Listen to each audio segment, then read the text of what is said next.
ಎಲ್ಲರಿಗೂ ನಮಸ್ಕಾರ. ನಮ್ಮ ಕತೆ ನಿಮ್ಮ ಜೊತೆ ಆಡಿಯೋ ಸೀರೀಸ್ಗೆ ಸ್ವಾಗತ.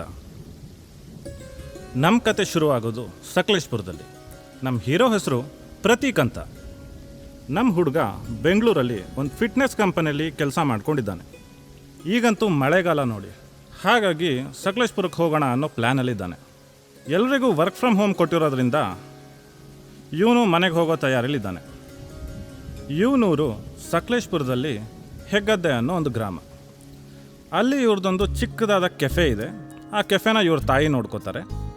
ಹಾಗೆ ಇವ್ರ ತಂದೆ ಅಲ್ಲೇ ಇರೋ ಕಾಫಿ ಎಸ್ಟೇಟಲ್ಲಿ ಫೀಲ್ಡ್ ಆಫೀಸರ್.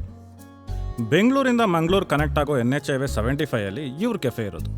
ಕೆಫೆ ಹೆಸರು ಸಕಲೇಶ್ವರ ಕೆಫೆ. ಅಕ್ಕಪಕ್ಕ ನೋಡೋಕಿರೋ ಟೂರಿಸ್ಟ್ ಪ್ಲೇಸ್ ಅಂದರೆ ಮಂಜ್ರಾಬಾದ್ ಫೋರ್ಟ್.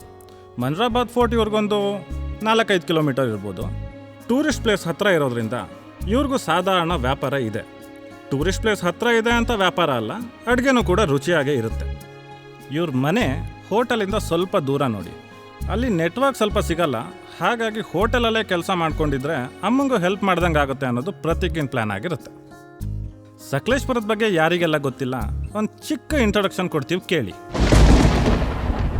5-6 ತಿಂಗಳು ಸುರಿಯೋ ಮಳೆಗೆ ಹೊರಗಡೆಯವ್ರಿಗೆ ನೋಡಿ ಖುಷಿ ಆಗ್ಬೋದೇನೋ, ಆದರೆ ಅಲ್ಲಿರೋರಿಗೆ ಗೊತ್ತು ಜೀವನ ಮಾಡೋದು ಕಷ್ಟ. ದಿನನಿತ್ಯದ ಕೆಲಸ ಅಂದರೆ ನೋಡಿ, ಸೌದೆ ಮಾಡೋದು ಕಷ್ಟ, ಬಟ್ಟೆ ತೊಳೆಯೋದಕ್ಕೆ ಕಷ್ಟ, ಸ್ಕೂಲು ಕಾಲೇಜಿಗೆ ಹೋಗೋದಕ್ಕೂ ಕಷ್ಟ. ಒಂದು ವೇಳೆ ಸಣ್ಣ ಪುಟ್ಟ ಗೌರ್ಮೆಂಟ್ ಆಫೀಸಿಗೆ ಹೋಗಬೇಕು ಅಂದ್ರೂ ಸಿಕ್ಕಾಬಟ್ಟೆ ಮಳೆ. ಯಾಕಪ್ಪ ಇದ್ದೀವಿ ಅನ್ನೋಷ್ಟು ಕಷ್ಟ. ಉಧೋ ಅಂತ ಸುರಿಯೋ ಮಳೆಗೆ ಸೂರ್ಯನೇ ಒಂದು 2-3 ತಿಂಗಳು ರಜಾ ತಗೊಂಡಿದ್ದಾನೆ ಅಂತ ಅನ್ಕೋಬೇಕು. ರಾತ್ರಿ ಯಾವುದು ಬೆಳಗ್ಗೆ ಯಾವುದು ಒಂದೂ ಗೊತ್ತಾಗಲ್ಲ ನೋಡಿ.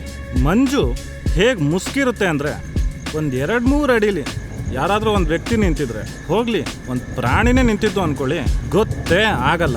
ಬೆಳಗ್ಗೆಯಿಂದ ಸಂಜೆ ತನಕ ಜೀರುಂಡೆ ಸೌಂಡು, ಯಾರ ಕೈಯಲ್ಲಿ ನೋಡಲಿ ಛತ್ರಿ, ಕಾಲೆಲ್ಲ ಕೆಸರು.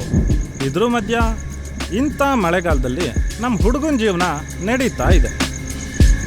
ಹೀಗೆ ಒಂದಿನ ಬೆಚ್ಚಗಿರೋ ಕಾಫಿ ಕುಡಿತಾ ಇರಬೇಕಾದ್ರೆ ಅವನ ಫ್ರೆಂಡ್ ಸುಜಯ್ ಕಾಲ್ ಬರುತ್ತೆ. ಹಲೋ, ಕೇಳಿಸ್ತಾ ಇದೆಯಾ? ಹಾಂ ಕೇಳಿಸ್ತಾ ಇದೆ, ಹೇಳು. ಮಚ್ಚ, ನಮ್ಮ ಆಫೀಸ್ಗೆ ಒಂದು 3 ದಿವಸ ರಜಾ ಹಾಕಿದ್ದೀನಿ. ಮಳೆಗಾಲ ಅಲ್ವಾ, ನಿಮ್ಮೂರಿಗೆ ಲಾಂಗ್ ರೈಡ್ ಬರೋಣ ಅಂತ. ಏನಂತ್ಯಾ, ಬರಲಾ? ಏನಪ್ಪ ಈ ಸಲ ಫೋನ್ ಎಲ್ಲ ಮಾಡಿ ಕೇಳ್ತಾ ಇದೆಯಾ? ಹೇಗೂ ಮನ್ಸಲ್ಲಿ ಬರಬೇಕು ಅಂತ ಡಿಸೈಡ್ ಮಾಡಿರ್ತೀಯಾ, ಅದನ್ನೇ ಇನ್ನೊಂದು ಸಲ ಕೇಳೋದು. ಇಂಥ ಮಳೆಗಾಲದಲ್ಲಿ ಇಬ್ಬರು ಫ್ರೆಂಡ್ಸ್ ಜೊತೆ ಆಗ್ತಾ ಇದ್ದಾರೆ. ಕಥೆಯಲ್ಲಿ ಮುಂದೇನಾಗ್ಬೋದು ಕಾದು ನೋಡಿ.